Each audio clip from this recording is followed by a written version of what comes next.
मैं आपसे ये सवाल कर रही थी, कब ऐसा वक्त आएगा जब हाइब्रिड व्हीकल्स लग्जरी गुड्स के दायरे में नहीं आएंगे या उन पर लगने वाला टैक्स कम हो पाएगा? क्योंकि अभी भी बहुत सारे लोग इलेक्ट्रिक व्हीकल्स और हाइब्रिड व्हीकल्स को आउट ऑफ रीच मानते हैं और इस बात से आप इनकार नहीं करेंगे। नहीं, मैं बिल्कुल आपकी बात से सहमत नहीं हूँ। मैं आपको एक बात बताता हूँ। बजाज ने और टीवीएस ने इलेक्ट्रिक स्कूटर निकाली, मैंने लॉन्च की दोनों, तो उसकी कीमत 1,30,000 थी। हमारे देश में यंग टैलेंटेड इंजीनियर 400 लोगों ने स्कूटर बनाना शुरू किया, स्टार्टअप। उन्होंने क्या किया कि जो एक स्कूटर 125-130 किलोमीटर चार्ज होती थी, वो उन्होंने क्या किया 70 किलोमीटर का 60 किलोमीटर की बैटरी रखी, कॉस्ट कम हो गई। अब उन्होंने एक स्टडी किया, तो बजाज और टीवीएस के स्टडी में ध्यान में आया कि एक व्यक्ति एक दिन 24 से 26 किलोमीटर ही स्कूटर चलाता है, तो जो लिथियम आयन बैटरी की 130 किलोमीटर की कॉस्ट थी वो 60 किलोमीटर की करके आधी हो गई।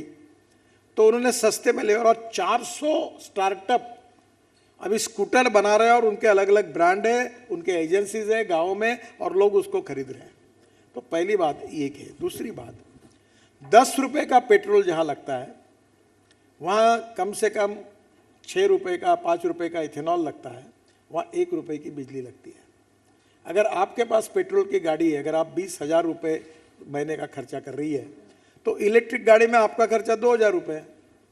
तो मुझे बताइए 18,000 रुपये महीना बचने वाला है। दूसरी बात, जब इलेक्ट्रिक स्कूटर, इलेक्ट्रिक कार और इलेक्ट्रिक बस का मैन्युफैक्चरिंग नंबर जब बढ़ेगा तो कॉस्ट कम होगी। अब मोबाइल फ़ोन था, मैं जब महाराष्ट्र में मंत्री था और मोबाइल फ़ोन आए थे तो इरिक्सन का फ़ोन था, 1.25 लाख रुपये में, 1.5 लाख रुपये में लेते थे हम लोग। अब 5,000 रुपये में मिल रहा है। जो आप अभी इस जीएसटी भी 48% 5% है, और अभी मैं फ्लेक्स इंजन ला रहा हूँ। फ्लेक्स इंजन का मतलब है टोयोटो कंपनी के पूरे ला रहे हैं। वो यूरो 6 के नॉर्म में थोड़ी अड़चन है, मैं कोशिश कर रहा हूँ कि सुप्रीम कोर्ट में जाके एफिडेविट करके यूरो 4 के नॉर्म में उनको परमिशन दूँ। अब इथेनॉल का रेट है 60 रुपये, पेट्रोल का 120 रुपये। अब जो टोयोटो की जो कैमरी करके गाड़ी थी वो पेट्रोल पे चलती थी, वो 60% पेट्रोल और 40% बिजली तैयार करती थी। अब उसमें पेट्रोल की कॉस्ट 120 रुपये थी। अब ये इथेनॉल आएगा 60 रुपये लीटर का, और वो जो गाड़ी है वो इलेक्ट्रिसिटी तैयार करेगी, तो आपको 20 से 25 रुपये लीटर। चार्जिंग पोर्ट्स हैं इतने, मतलब हाँ? अगर मैं अपने रास्ते की बात करूं, घर से लेकर दफ्तर तक, तो सर एक भी चार्जिंग पोर्ट नहीं है। ये तो मैं आपको बहुत इंटरेस्टिंग, इस पर आप कहानी बनाओ। मैं जब से ये होटल, मैंने सब होटल में जा रहा हूँ, आपके जो पत्रकार है ये मुझे हर इसमें और आज तक में भी पूछा है, आप मेरे पुराने इंटरव्यू निकालो कि कैसा होगा, फिर रास्ते में गाड़ी बंद होगी तो कैसे होगा, फिर इलेक्ट्रिक चार्जिंग कहाँ होगा, फिर रास्ते में गाड़ी छोड़ना पड़ेगा। किसी की छुट्टी है गाड़ी? कोई चार्जिंग का प्रॉब्लम है? मैं आपको बता रहा हूँ, आपकी गाड़ी अभी 400 किलोमीटर एक बार चार्ज की तो रात को आपके घर में ही चार्जर है। मेरे घर में इलेक्ट्रिक गाड़ी है, घर में ही चार्जर है, कोई प्रॉब्लम है और मुझे 4-4 दिन चार्जिंग नहीं करना पड़ता है। स्कूटर गाड़ी की व्यवस्था, प्रॉब्लम कहाँ है? अब दिल्ली से मुंबई जब आप जाओगे तो 1300 किलोमीटर में चार्जिंग लगेगा, बस के लिए, ट्रक के लिए और इसके लिए। तो मैं 2 काम कर रहा हूँ। मैं दिल्ली से जयपुर ई हाईवे बना रहा हूँ, ऊपर से केबल जिसमें ट्रक और बस चार्ज होके रेलवे जैसी जाएगी, ऐसी कोशिश कर रहा हूँ। सर ये दूसरे एक छोटा सा समाधान।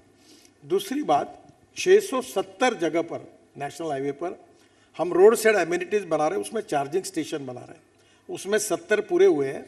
और आप जब लॉन्ग टर्न पे जाओगे, जो दिल्ली से कटरा या दिल्ली से श्रीनगर, तो आपको चार्जिंग की व्यवस्था होगी, तो आपको अड़चन नहीं आएगी। और अभी तक मैंने देश में 50 लाख इलेक्ट्रिक गाड़ी आई है अभी तक मैंने एक भी न्यूज़ नहीं देखी कि गाड़ी इलेक्ट्रिक चार्जिंग खत्म हो गया इसलिए रास्ते में अटक गई। नहीं सर, बात सही कह रहे हैं आप, क्योंकि अगर चेकबुक से एटीएम कार्ड तक आने में भी बहुत लोगों को बहुत समय लगा था, पर कितना समय देख रहे हैं आप आगे? कितना समय की मतलब एक आम इंसान में ये विश्वास आ जाए कि नहीं मैं इलेक्ट्रिक गाड़ी ले लूं, तो जो आप कह रहे हैं कहीं पर आप फंसते नहीं। जनता में विश्वास आ गया। हाँ।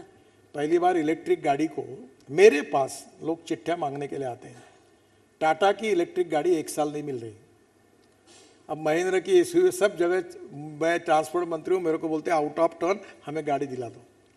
अब गाड़ी का प्रॉब्लम नहीं है, क्योंकि पर्यावरण के लिए भी अच्छा है। बिल्कुल अच्छा है, import substitute, cost effective, pollution free और इंडिजिनस। अभी इलेक्ट्रिक गाड़ी का विश्वास आ गया। एक बात जो है, जो आपने कही कि जो कीमत थी जैसा जैसा नंबर बढ़ रहा वैसे वैसे कम हो रही। जो मोबाइल फ़ोन 1.5 लाख का था वो 5,000 पे आया। जब उसका नंबर बढ़ गया तब नेचुरली वो कॉस्ट कम होगी, वो जल्दी हो जाएगा। और एक बात मैं, वो फिर से मेरी कमिटमेंट नहीं,